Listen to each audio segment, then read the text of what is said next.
sem dor nem mágoas, gozarás cantando as alegrias do celestial.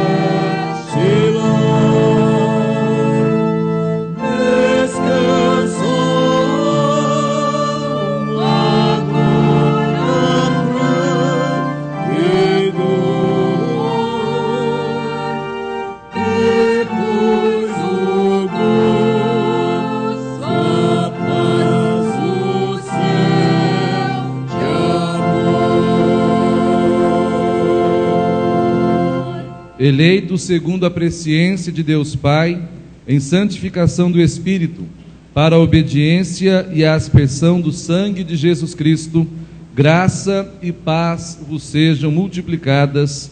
Amém. Amados, esta é uma noite de muita alegria para a Igreja Presbiteriana Central de Itapira, porque é uma noite de colheita.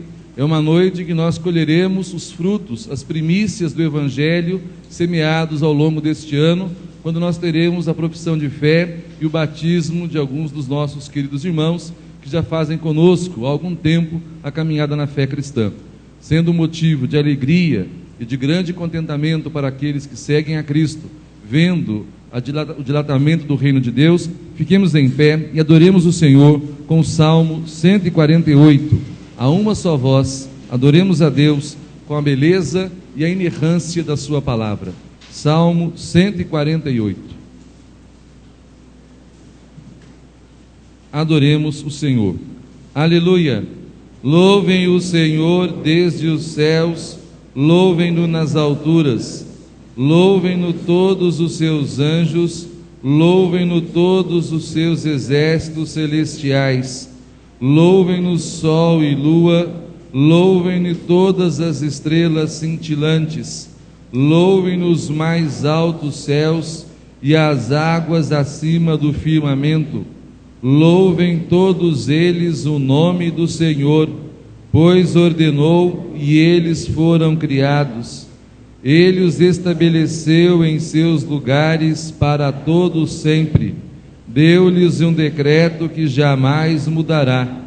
Louvem o Senhor, vocês que estão na terra, serpentes marinhas e todas as profundezas, relâmpagos e granizo, neve e neblina, vendavais que cumprem o que ele determina, todas as montanhas e colinas, árvores frutíferas e todos os cedros, todos os animais selvagens e os rebanhos domésticos, todos os demais seres vivos e as aves, reis da terra e todas as nações, todos os governantes e juízes da terra, moços e moças, velhos e crianças, louvem todos o nome do Senhor, pois somente o seu nome é exaltado.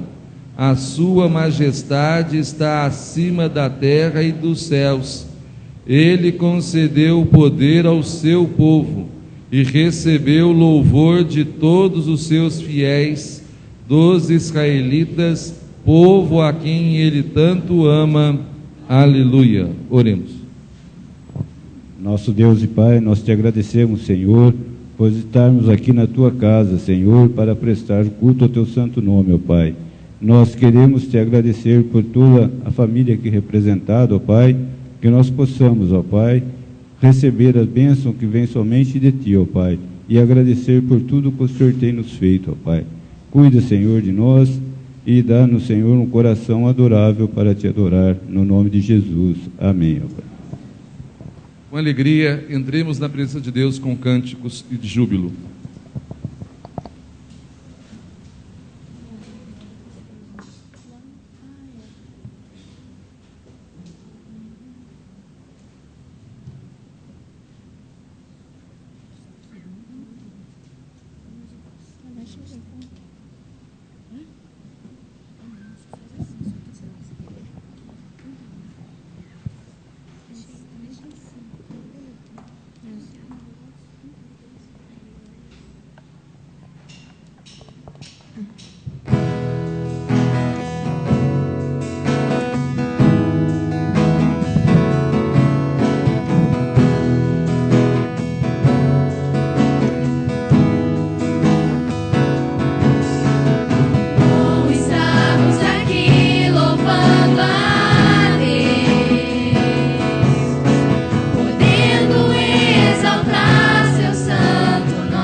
Em nome do Conselho da Igreja Presbiteriana Central de Itapira, convido para virem à frente os que serão introduzidos na comunhão da igreja, mediante o batismo e a profissão de fé.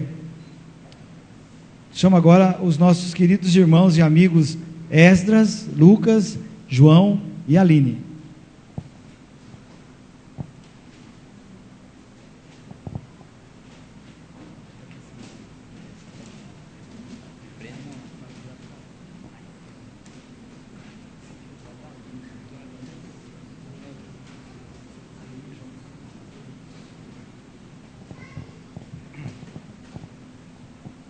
Presbítero Agenor, peço em nome da igreja que nos apresente os candidatos e testemunhe quanto à convicção que possui e se estão aptos para a obediência do batismo e a pública profissão de fé.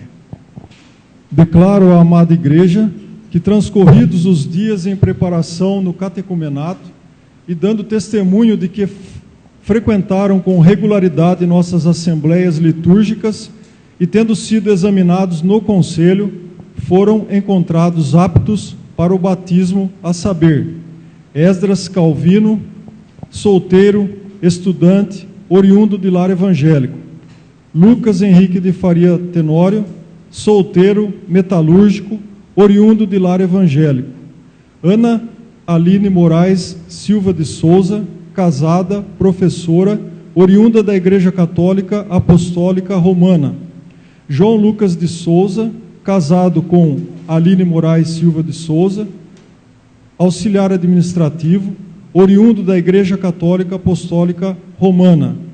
Todos declaram publicamente que confessam a Cristo como seu Salvador pessoal e, com a ajuda da graça, creem na completa remissão de seus pecados e desejam submeter-se ao senhorio de Jesus Cristo. Demos todos graças a Deus.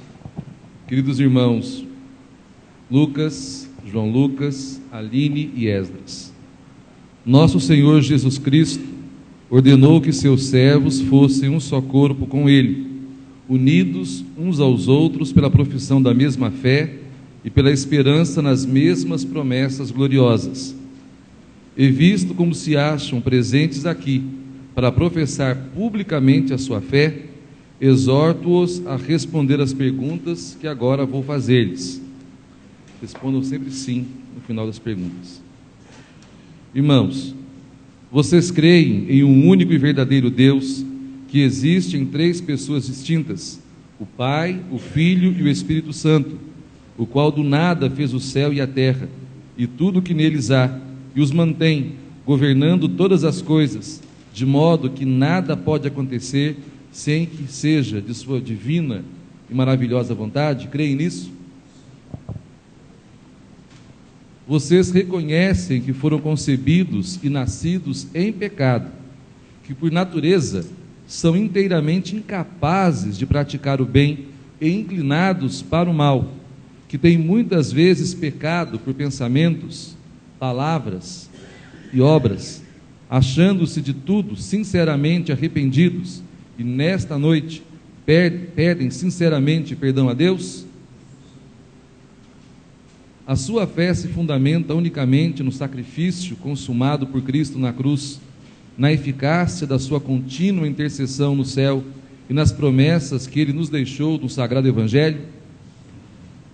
Vocês confessam que o Senhor Jesus Cristo, sendo o eterno Filho de Deus, movido de compaixão pela ditosa sorte de nossa raça, fez-se filho da Virgem Maria, verdadeiro homem pelo poder de Deus, para tornar-se o único Redentor e Salvador dos homens, que Ele cumpriu todos os preceitos da lei divina pela sua vida imaculada, e na hora da sua morte na cruz, deu uma satisfação plena, completa, inteira pelos pecados do seu povo, e que ao terceiro dia ressurgiu dos mortos em sinal de estar satisfeita a justiça divina, e que, tendo subido ao céu, alcançou por sua intervenção um resgate daqueles que nele creem. Creem nisso? Vocês confessam também a necessidade de uma vida nova e santa para agradar ao Senhor e provar a sinceridade da sua fé, e prometem, desde agora, fazer toda a diligência para obedecer os preceitos de Deus contidos na Bíblia, invocando sempre para este fim o auxílio indispensável do Espírito Santo, sem o qual jamais poderão cumprir estes votos que agora fazeis com fidelidade. Creem nisso?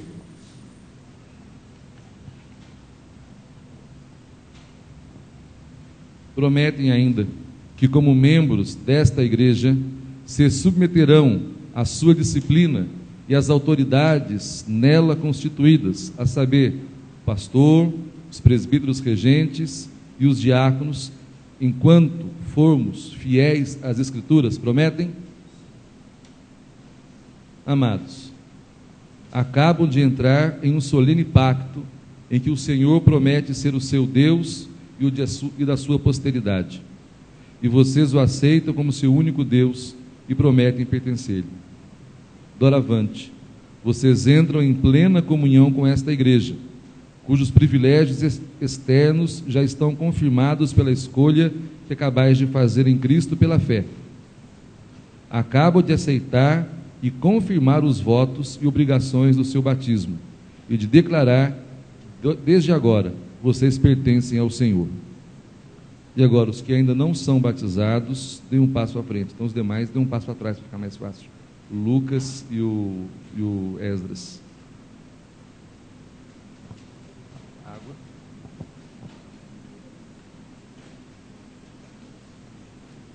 Primeiro foi feito um homem. Então, primeiro um homem batido.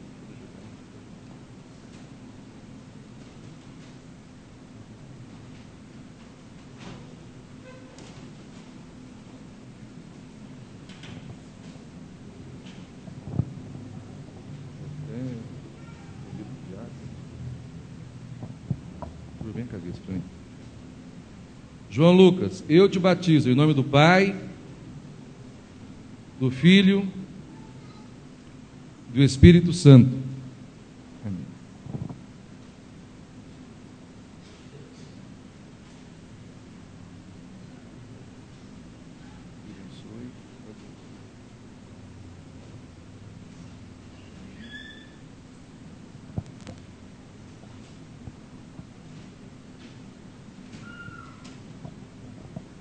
Aline, eu te batizo em nome do Pai, do Filho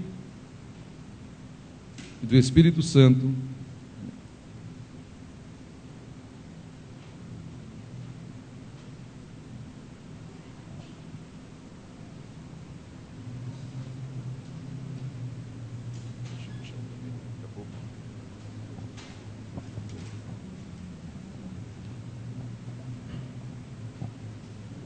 Lucas, João Lucas, Aline e Esdras, desde agora, verdadeiramente, sem nenhum impedimento, podemos chamá-los de irmãos. Até agora éramos amigos, tínhamos boa convivência, talvez tivéssemos alguma intimidade, mas só a partir de agora, verdadeiramente, eu posso chamá-los de irmãos e, como pastor, posso chamá-los de filhos. De outra sorte, vocês sabem quem era o vosso Pai. A paternidade agora é feita nos céus, mediante o Espírito Santo, que são arrancados do pecado do mundo mal e colocá-lo debaixo das boas dádivas de Deus, de todas as promessas conquistadas por Cristo na cruz. Sejam bem-vindos a esta comunidade de fé, a esta família da Igreja Presbiteriana. Recebam o nosso abraço. De fato, desde agora, temos tudo em comum em Cristo Jesus. Sois da raça eleita, sacerdócio santo, nação que é de propriedade peculiar de Deus, onde os nossos nomes estão escritos e arrolados lá nos céus, que mais conta. Sejam bem-vindos, agora são de fato nossos irmãos. Enquanto os presbíteros cumprimentam, gostaria que um membro da UPA, um da UCP, um jovem e uma mulher da SAF viesse também e cumprimentasse esses nossos irmãos, oferecendo-lhes a amizade e a acolhida na igreja.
Quanto ao cumprimento, a Selma podia cantar o hino 86, Selma? Como está no Inário? Aí?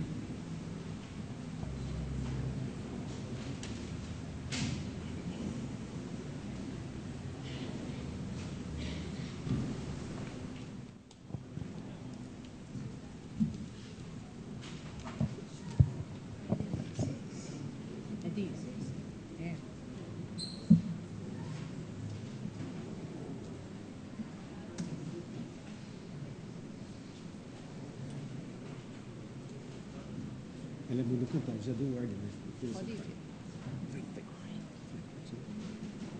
Já pediu para tocar, sim. Pode ir, filho.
Palavra de Deus do livro de Neemias, capítulo 8, versículos de 13 a 18. Neemias 8, de 13 a 18.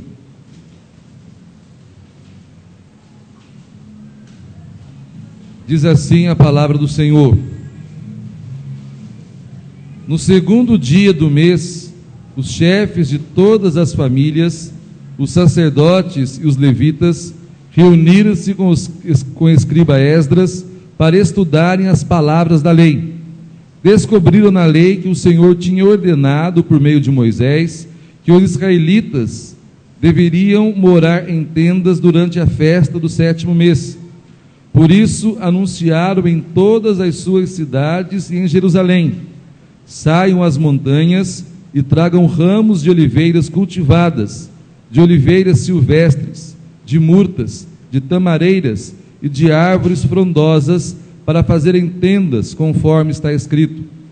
Então o povo saiu e trouxe os ramos, e eles mesmos construíram tendas nos seus terraços, nos seus pátios, nos pátios do templo de Deus, e na praça junto à porta das águas, e na que fica junto à porta de Efraim. Todos os que tinham voltado do exílio construíram tendas e moraram nelas. Desde os dias de Josué, filho de Num, até aquele dia, os israelitas não tinham celebrado a festa dessa maneira, e grande foi a alegria deles. Dia após dia, desde o primeiro até o último dia da festa, Esdras leu o livro da lei de Deus. Eles celebraram a festa durante 7 dias, e no 8º dia, conforme o ritual, houve uma reunião solene. Até aqui. Bondoso Deus, querido Pai, muito obrigado pelo sacramento ministrado, que selou para nós as Tuas promessas nesta noite, e vimos com os nossos olhos, ó Deus, a Tua palavra materializada em forma de bênção e de promessa. Agora, Pai Santo, que renovamos no Senhor a aliança feita no sangue de Cristo, suplicamos que o entendimento da Tua palavra leve-nos a uma vida espiritual agradável a Ti, em obediência e em santificação. Em nome de Jesus que nós rogamos agradecidos. Amém. Amados, desde domingo passado nós estamos lendo o livro de Neemias em nossas reuniões solenes aos domingos.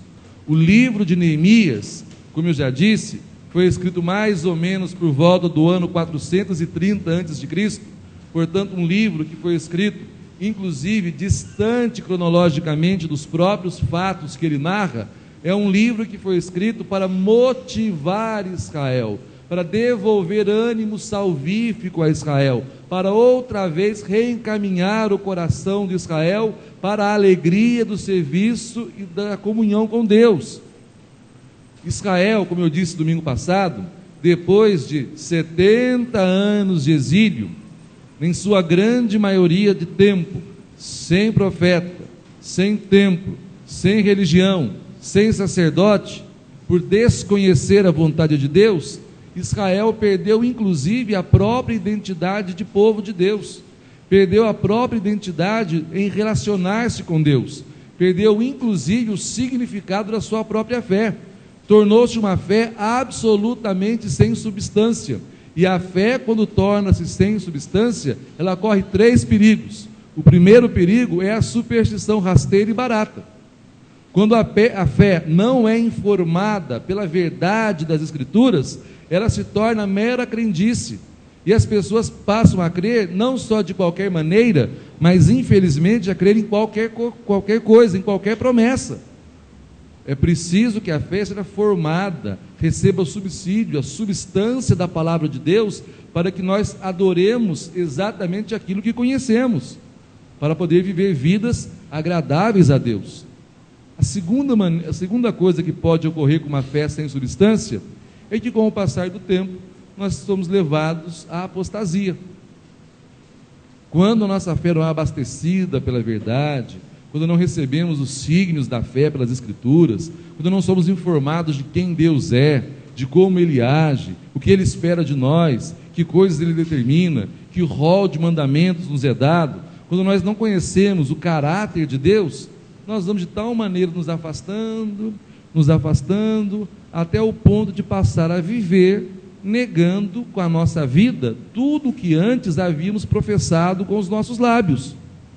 E abandonamos de tal maneira as alianças e as promessas, e nos voltamos as nossas costas contra Deus, e seguimos a nossa vida, e desertamos por completo, e ainda empobrecemos e comprometemos aqueles que permaneceram fiéis, porque a nossa vida torna-se publicamente um antitestemunho, e compromete em muitos valores do reino. Quando uma fé não é abastecida, não lhe é injetada, fornecida as Escrituras, o último grande perigo é o ateísmo. O ateísmo é a negação mesma de Deus, não mais de um conceito, de uma religião, de fé, de escalas de valores, de cultos, é simplesmente a negação real da possibilidade plausível da existência de Deus. E evidentemente, quando Deus não existe, bom, como disse Dostoiévski, se Deus não existe, tudo é permitido. Aí não há entrave ético e moral, não há limites, qualquer coisa vale. Como disse o Caetano Veloso, qualquer sorte de amor está valendo, qualquer forma de amor está valendo, porque não existem mais contornos. As pessoas têm que buscar a felicidade e buscar uma resposta para a sua existência, para o vazio da sua existência, a qualquer preço e a qualquer custo. Aconteceu uma dessas 3 coisas com Israel, quando não aconteceram as 3 coisas ao mesmo tempo, dependendo do clã, da família e da região. Uma coisa é certa, o texto de Neemias fala que desde os dias de Josué, filho de Num, ou seja, algo mais ou menos em torno de 900 anos, Israel não havia celebrado aquela festa. Por quê? Porque Israel não havia sido formado naquela verdade. Aquelas informações da fé, das Escrituras, o tradicionamento, a transmissão da verdade não aconteceu.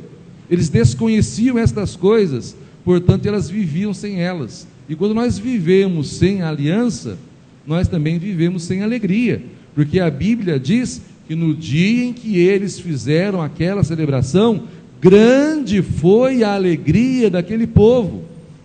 É verdade, quando Deus não é celebrado e não está no centro, nós não temos alegria nenhuma. Podemos ter fugazes momentos de felicidade, podemos ter fugazes momentos de gozo. Quem sabe teremos muitas compensações afetivas, psicológicas, financeiras, mas jamais seremos plenamente realizados, posto que a felicidade está onde está Deus. Onde Deus não está, não há nenhuma alegria, não há completude, não há sentido. Por isso, nesta noite, mais uma vez, nós somos informados de que precisamos continuamente abastecer a nossa fé pelo cultivo da oração, mas pelo estudo e a pregação criteriosa das Escrituras. E temos que aprender a ler esses textos. Se eu perguntasse para você, que ideia maluca é esta de Deus, de mandar pessoas bem estabelecidas, morando em casas de alvenaria, recém-construídas, porque recém havia sido construída Jerusalém, um povo que até o dia de ontem era lá exilado na Babilônia, e agora volta, constrói casas novas, reconstrói outras casas, a cidade está bonita. Olha, o prefeito de Jerusalém deu um tapa legal na praça, arrumou tudo, nada muito diferente de hoje em dia, as coisas pareciam que iam bem, mas havia lá um projeto, sei lá, eu, minha casa, minha família, do rei Ciro, e todo mundo tinha sua casa. E vem Deus com essa história, agora eles vão fazer cabanas, vocês vão lá na montanha, vão cortar murta, oliveira, palmeira, vão descer e vão fazer cabanas, vão ficar 7 dias na cabana. O que Deus tinha em mente para pedir tal absurdo ou tal despropósito para o seu povo? Nós só vamos compreender o que Deus estava pedindo ao seu povo se você abrir a sua Bíblia, lá no livro do Deuteronômio. E aqui eu quero abrir um parênteses rápido e fecharei rapidinho para o João Lucas, a Aline, o Esdras e o Lucas. Os católicos romanos, quando eles vão ler a Bíblia, eles partem de um pressuposto chamado método histórico crítico. Antes de entender o que a Bíblia quer dizer, eles precisam desconstruir o texto. Aí eles vão tirando todos os elementos milagrosos, de fé, os elementos sobrenaturais, tudo mais, para ver o que sobra. O que sobrar é a vontade de Deus. E olha, eu vou dizer uma coisa para vocês, geralmente não sobra muito. E é por isso que a religião católica precisou criar todo um sistema em volta para poder suprir a própria desconstrução que eles fizeram. Mas os nossos amadíssimos irmãos pentecostais, neopentecostais, também têm um tipo muito peculiar de ler as Escrituras. Eles leem a Bíblia esperando que Deus lhes dê uma revelação suplementar que faça revelar uma verdade escondida atrás da letra, que só se percebe espiritualmente. E, evidentemente, se o Espírito Santo revela uma coisa que é igual à Bíblia, por que nós precisamos dessa revelação se já está contida nas Escrituras? Basta abrir a Bíblia. Agora, se há uma revelação que contradiz as Escrituras, com quem que nós vamos ficar? Com a nova revelação ou com a Bíblia? Com a Bíblia. Logo, precisamos voltar às Escrituras. Mas como que nós, protestantes e reformados, lemos a Bíblia e compreendemos a Bíblia?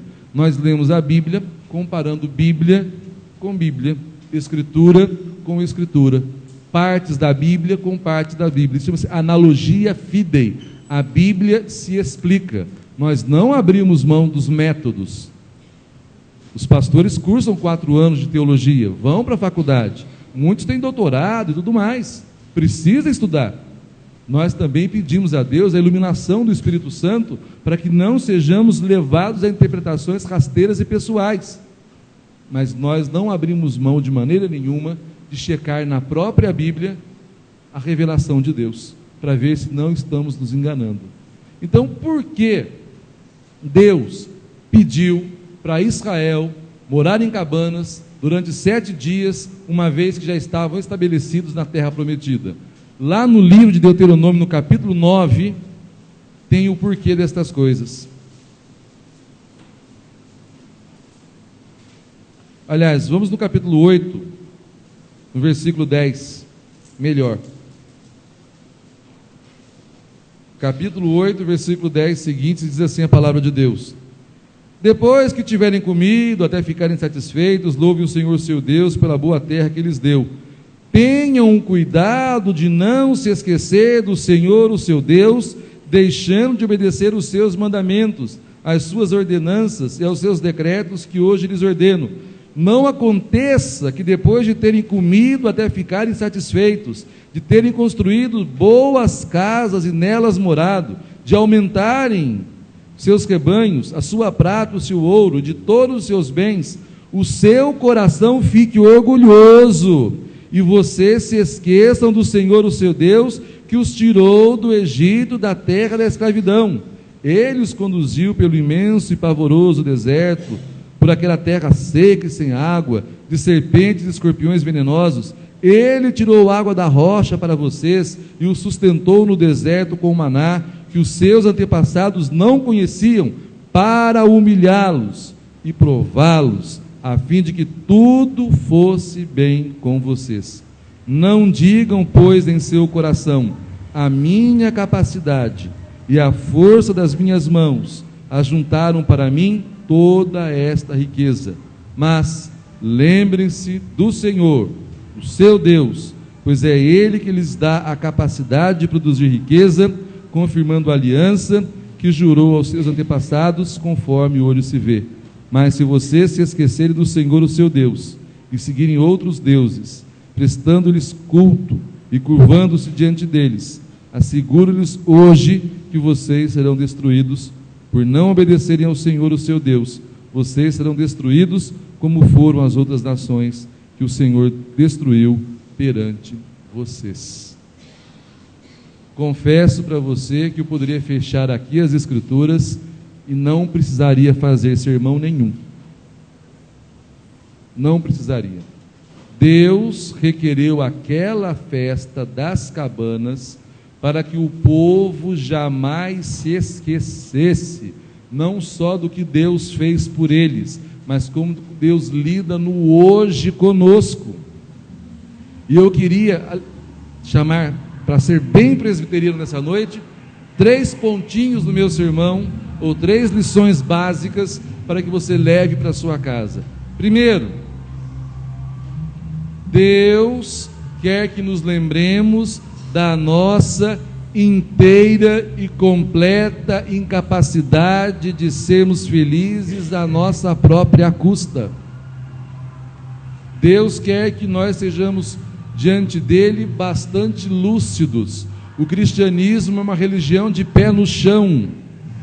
O cristianismo não vive de fábulas, não vive de esoterismos, não vive de forças exteriores assim e de magias. O cristianismo vive a partir da sua mais profunda debilidade e fraqueza, ou seja, reconhecendo que nós, fiados em justiça própria, contando com os desejos do nosso coração, deixando-nos levar pelos nossos apetites e prazeres, tentando fazer todos os nossos caprichos, tendo altos sonhos ideais, pleiteando ter felicidade, nós estamos sempre fadados à ruína.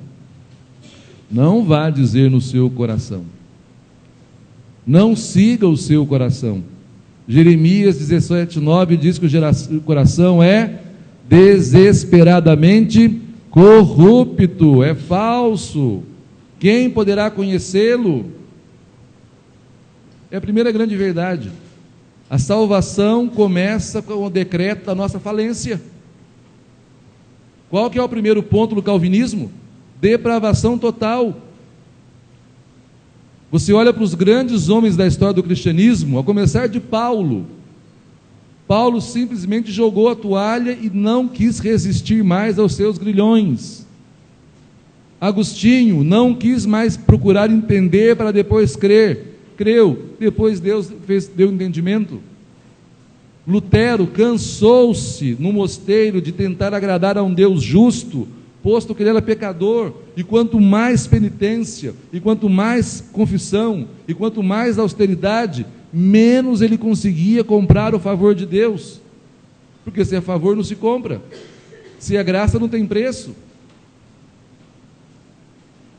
Mas todos os grandes homens que você vai ler na história e na Bíblia, a primeira coisa que fizeram foi decretar falência, jogar a toalha, e resolveram dizer para Deus: Senhor, desisti de tentar salvar-me, não quero mais mexer com isso, não quero mais tentar provar para o Senhor que eu mereço coisa alguma, que quanto mais eu tento provar, pior fica a minha situação diante do Senhor. Eu não quero mais fazer como Prometeu fez lá na mitologia grega. Eu não quero mais roubar o fogo dos deuses. Eu não quero mais aparecer diante de ti fiado numa justiça minha, dizendo que tu me deves alguma coisa, porque agora eu sei que não deves misericórdia a ninguém. Deus não deve salvação a ninguém. Deus não deve perdão a ninguém. Deus não vai dar o céu para quem quer que seja, porque a pessoa tem mérito. Ou virá de graça e pela graça, ou não nos virá nunca. Não nos virá nunca. Então é preciso desde agora ter diante do coração e da mente a seguinte verdade: eu não sou nada, não mereço coisa alguma, por mim mesmo posso andar milímetros, não mais do que isso, mas retrocederei com o tempo quilômetros. Desisto. Filosoficamente falando, não faz nenhum sentido o que eu estou dizendo, porque a cruz não faz nenhum sentido humano. A cruz, ela só se harmoniza plenamente em seus efeitos e destinos eternos na mente santa de Deus. Para os judeus permanece escândalo, para os gregos continua uma loucura, mas para todo aquele que crê é poder de Deus para a salvação. Portanto, a festa das cabanas é para relembrar ao homem a sua condição contingencial, ou seja, o homem não basta-se a si mesmo. Vocês já pararam para pensar nisso? Ainda, infelizmente, eu conheço alguns cristãos que pensam que bastam-se a si mesmos. Mas o cristão devia ser a primeira pessoa que devia reconhecer: eu dependo de tudo, do ar, do pulsar do meu coração, da água, da comida, de afeto, das pessoas, de dinheiro, e do começo ao fim de Deus. Nós somos todos dependentes. Quem pensa que basta-se a si mesmo é o mais ridículo e o mais medíocre de todos os homens, porque se basta com muito pouco, se enche de mediocridade de nada. Deus quis que Israel celebrasse as cabanas, que ficasse 7 dias num lugar sem conforto, fora de casa, numa situação quase que hilária, exatamente para não se esquecer que somos dependentes de Deus. Segunda coisa que Deus quis que Israel lembrasse. Deus quis que Israel lembrasse a provisão. É mais ou menos assim: lembra quando vocês estavam no deserto? Deserto é deserto. Não tem posto Ipiranga, não tem loja de conveniência, não tem aquele orelhãozinho amarelo SOS para pedir socorro. Deserto faz mais de 50 graus de calor durante o dia e a temperatura cai a menos de 10 durante a noite. Sem falar os escorpiões, as feras bravas, as serpentes abrasadoras que tantas vezes picaram Israel, e Deus providenciou até uma serpente de bronze, para que assim que eles fossem picados, olhavam para a serpente e ficavam curados imediatamente. Mas não tem como plantar no deserto, e Deus proveu o maná. Deserto é deserto porque não tem água, e Deus fez a água sair da rocha, e eles beberam daquela água que era doce, que era salutar. Sabe o que mais? Para não morrerem de insolação. e não tivessem os seus miolos fritos pelo deserto, a Bíblia diz que Deus estendeu um toldo de nuvens sobre Israel, de modo que durante o dia Israel era protegido dos raios ultravioletas. E nem câncer de pele eles tiveram. E mais, noite no deserto é noite, densas e negras trevas. Sabe o que a Bíblia diz? Que Deus providenciou um facho de luz à frente do acampamento para alumiar as trevas do acampamento. O que Deus queria que Israel soubesse? Que Deus é o Deus bem presente na hora da angústia. Que Deus nunca se faz de distante, escondido, arrogado. Deus é o Deus próximo, é o Deus cuidadoso, é o Deus da provisão. Eu tenho dito domingo após domingo, Deus é um Deus que se interessa por você, seja qual for a sua situação. Deus não está preocupado, porque quem se preocupa não se ocupa, fala a filosofia, mas Deus está ocupado com a sua vida, está trabalhando na sua história, está provendo. Talvez você esteja tão cegado pela autossuficiência ou pelo desespero, que não tenha nem visão nem forças para recolher o maná que cai todos os dias. Talvez você esteja tão ensimesmado, tão contemplando as suas angústias, seus problemas, que não consegue enxergar o facho da luz de Deus brilhando na sua vida, alumiando as trevas. Talvez esteja tão desconcertado com a própria existência, que não percebe essa água que flui de Deus constantemente para refrigerar a sua existência. Israel estava voltando do exílio, já havia voltado, reconstruiu o muro, reconstruiu o templo, reconstruiu as casas e permanecia num vazio, numa angústia, numa incerteza, num medo, numa ansiedade, numa paralisia espiritual tremenda. E Deus quer recordar a Israel que continua caindo maná. Agora não é mais preciso recolher ali o maná, o que é isso, aquela coisa que ninguém sabe o que é, na porção diária, mas Deus continua provendo de outra maneira. Talvez não comeremos mais cordonizes até sair pelas narinas, como diz o texto bíblico, mas Deus continua fazendo chover na nossa horta. Deus continua com a mão pousada sobre as nossas vidas e cuidando de nós. É isso que Israel precisava lembrar. Deus continua provendo, Deus continua cuidando, Deus continua no controle, Deus continua Deus. Na verdade, o que muda são as circunstâncias da nossa vida. Deus permanece sempre o mesmo. Vocês nunca pararam para pensar nisso? O que muda são as circunstâncias, mas as circunstâncias são mudáveis mesmo. Deus já fez todas as coisas para mudarem. Ele permanece sempre o mesmo. A carta aos Hebreus vai dizer que, que Jesus é o mesmo hoje, ontem, para sempre. O Antigo Testamento diz que Ele é Deus de eternidade em eternidade. Nada dele se esgota. Se Israel tinha que lembrar da sua fragilidade e da sua carência, da sua falência, Israel não podia se esquecer da provisão de Deus. Para mim, para você, essa palavra é atual. Dependemos de Deus, e Deus continua fiel tanto quanto sempre foi. Eu falei hoje na escola dominical da minha classe, quando nós olhamos para essa mesa aqui, para esse sacramento, nós sabemos duas coisas: que Deus entrega o que promete, e tudo o que Ele promete e Ele entrega, comunica grande graça e bênção em nossas vidas. Aqui Ele prometeu dar o seu corpo e o seu sangue. Recebemos pão e suco de uva, simbolizando o vinho, mas pela fé é o corpo e o sangue de Cristo.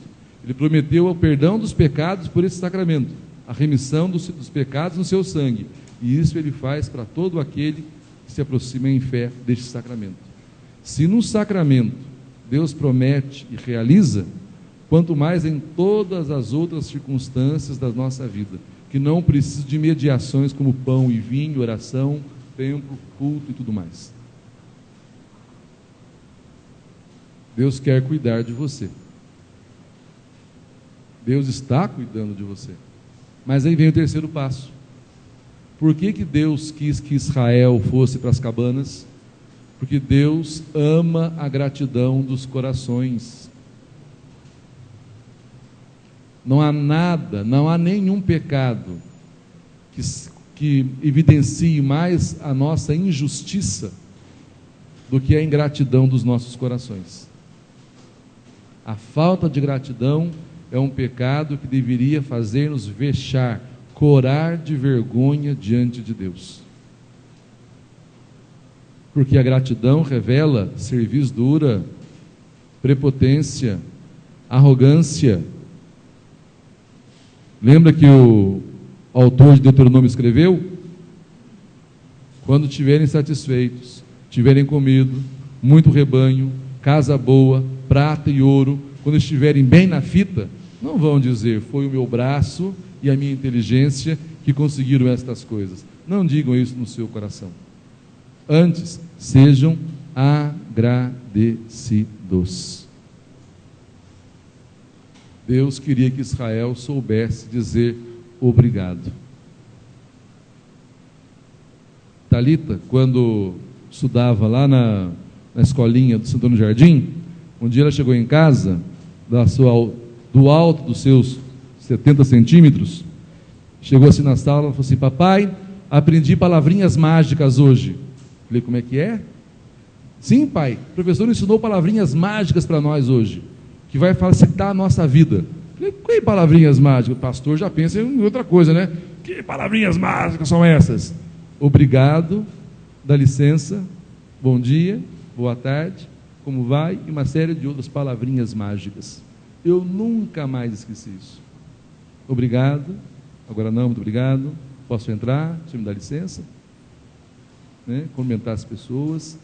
Se estas palavrinhas abrem portas, vocês imaginam a gratidão dos nossos corações, o que não abrem da parte de Deus para nós?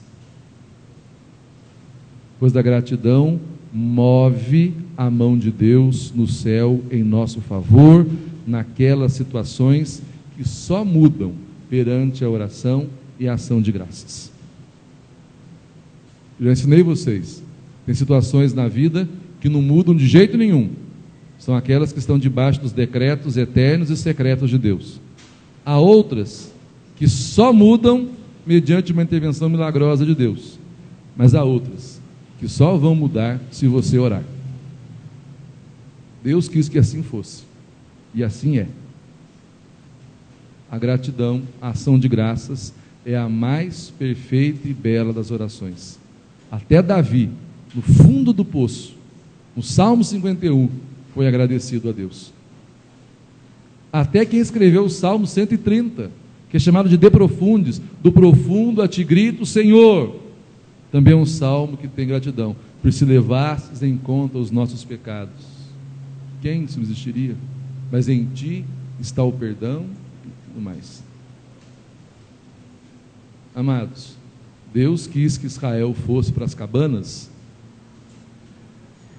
para fugir do perigo, do egoísmo, da prepotência, para ter consciência e certeza de que Deus não trai a nossa expectativa, porque Deus não pode ser infiel consigo mesmo, e Deus continua o mesmo providente e cuidador que sempre foi, porque é Pai. Mas Deus, em contrapartida, quer a gratidão dos nossos corações. No dia 28 de novembro, se não me falha a memória, vocês sabem que eu, para data e para nome, todo mundo sabe que eu confundo todas as coisas, mas eu acho que no dia 28 de novembro é o Dia Nacional de Ação de Graças. Desde agora, nós teremos um culto, é uma quinta-feira. Desde agora, seria bom você já ir perguntando ao seu coração: pelo que sou grato em 2013? Pelo que você é grato em 2013? Vou dizer uma coisa: não precisa ser uma obra faraônica na sua vida, mas seria bom que nós já fôssemos detectando pelo que somos gratos a Deus, e depois manifestar isso com os próprios lábios, diante do Senhor, cantando os seus louvores, dizendo: sou grato a Ti, ó Deus, por isso. E vocês sabem, a experiência do salmista é a minha experiência, é a sua experiência, porque ao ir, se vai chorando, levando as sementes, mas ao voltar, se vem cantando, com as mãos cheias dos feixes das bênçãos de Deus. É isso que Deus quer que nós tenhamos no coração: gratidão pelas mãos cheias dos feixes das bênçãos de Deus. Deus abençoe muitíssimo a minha e a sua vida e nos permita fazer como Israel, encontrar grande alegria ao celebrar os feitos maravilhosos de Deus. Vamos ficar em pé, vamos cantar o hino 60.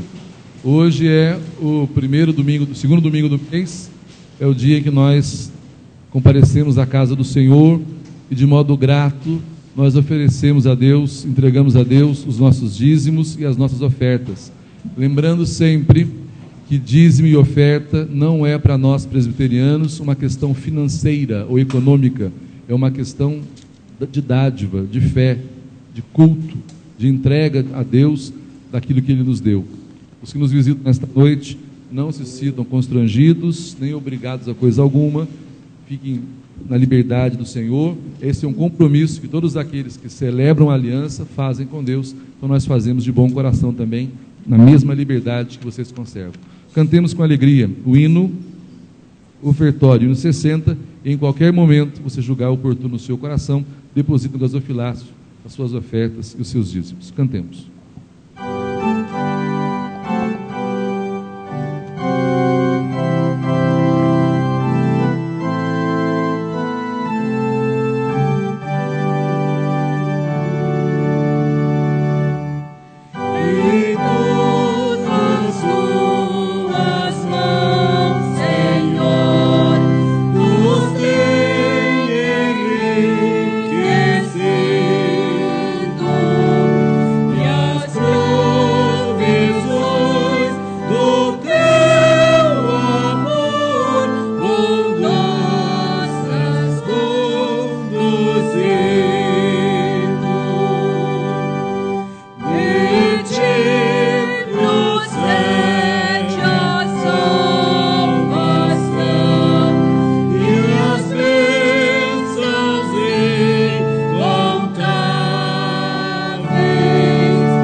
Deus Santo, Rei do Universo, Deus de poder, glória e majestade, ante a Tua beleza santa neste lugar, nós nos quedamos reverentes e adorantes, contemplando os mistérios do Teu caráter justo e santo, a revelação plena da Tua vontade nas Escrituras, e agora fazemos memória, ó Deus, daquele sacrifício de Cristo na cruz, que que importou em nossa redenção, em nossa salvação completa.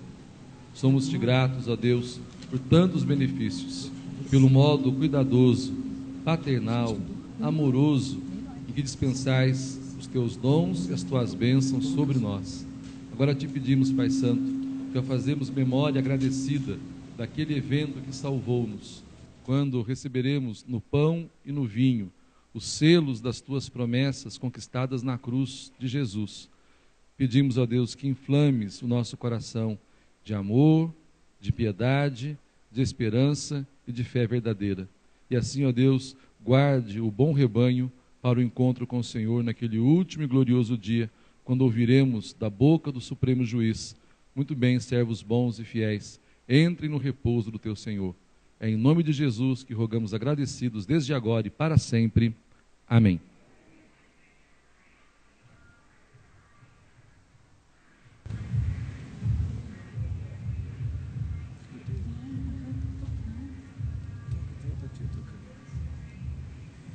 A gente está esperando aparecer a letra para ver qual letra que é, pastor.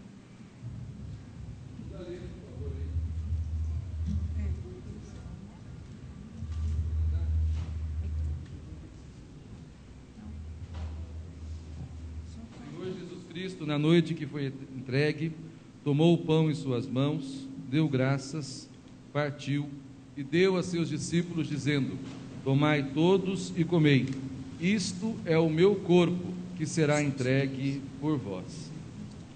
Por semelhante modo, ao fim da ceia, Jesus tomou o cálice em suas mãos, deu graças novamente e o deu a seus discípulos, dizendo: tomai todos e bebei, este é o cálice do meu sangue, o sangue da nova e eterna aliança, que será derramado por vós e por muitos, para a remissão dos pecados.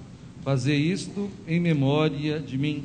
E todas as vezes que comerdes deste pão e beberdes deste cálice, anunciais a minha morte até que eu venha. Você pode sentar-se? Quem pode e deve participar da ceia do Senhor? Todos os que já foram lavados no sangue do Cordeiro, todos que já desceram as águas do batismo e em plena obediência de fé e de amor, receberam o Senhor Jesus como seu único e suficiente Salvador. Ponto. Segundo ponto, todos os que estão em plena comunhão com a sua igreja, desde que seja uma igreja reconhecidamente evangélica, reconhecidamente bíblica, e seja em comunhão, não esteja nem sob disciplina, nem afastado ou excluído por qualquer motivo. 3, todos aqueles que, sentindo nesta noite, pela fé, o desejo de fazer comunhão com Cristo, tendo as duas primeiras qualificações já atestadas perante a igreja e perante Deus, deverão fazê-lo. Mas sempre existem áreas e zonas da nossa vida que merecem atenção, escrutínio diante de Deus, confissão dos nossos pecados, preparo.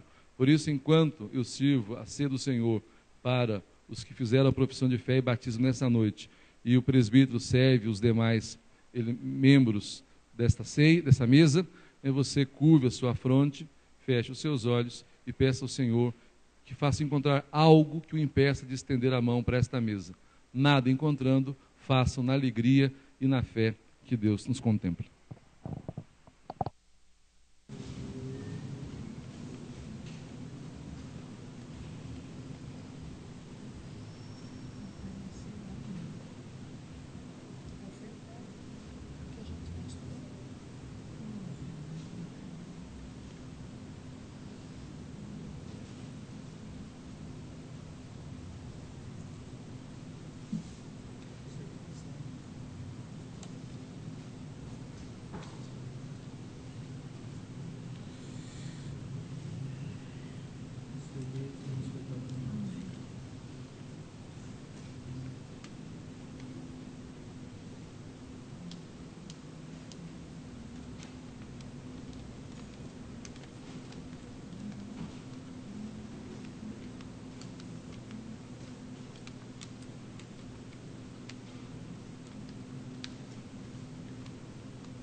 dívida pagou, aleluia.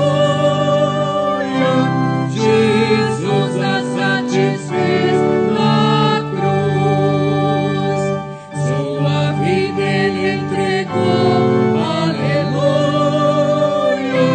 para vos apresentar a Deus. Olhai, com fé olhai, sim, olhai só a Jesus. Ele salva o pecador, aleluia. Sim, salva quem confiante olhar. Esta oferta Cristo faz, aleluia, eterna vida lá dos céus, redenção aqui vos traz, aleluia, convertei-vos já ao Salvador. Olhai, com fé olhai, sim, olhai só a Jesus. Ele salva o pecador, aleluia. Sim, salva quem confiante olhar.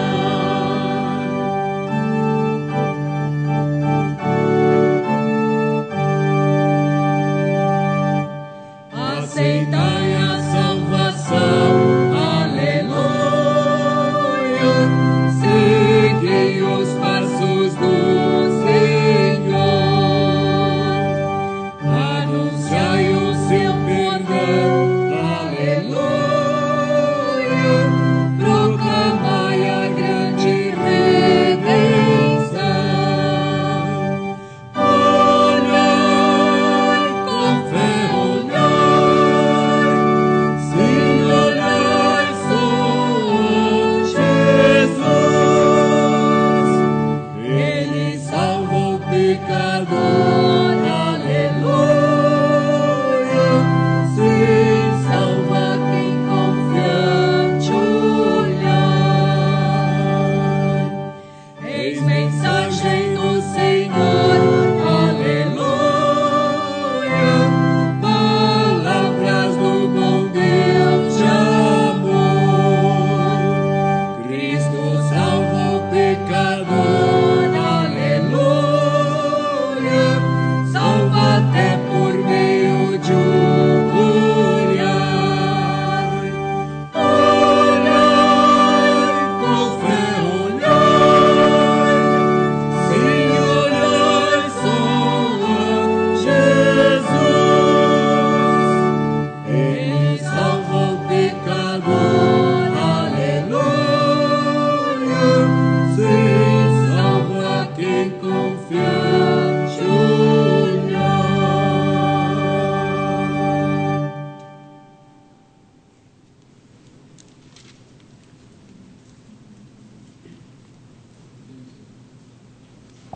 Fiquemos em pé. Oremos. Pai Santo, Deus do amor, graças te damos por esse momento, pelo privilégio de podermos tomar a ceia do Senhor nesta noite, pela liberdade que temos por isso também, porque toda vez que o fazemos, lembramos do sacrifício do Senhor Jesus em favor, em nosso favor, sem nós nada merecemos. Pai Santo, toda a honra, toda a glória, todo o louvor seja dado ao Senhor, em nome de Jesus. Amém.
seja convosco.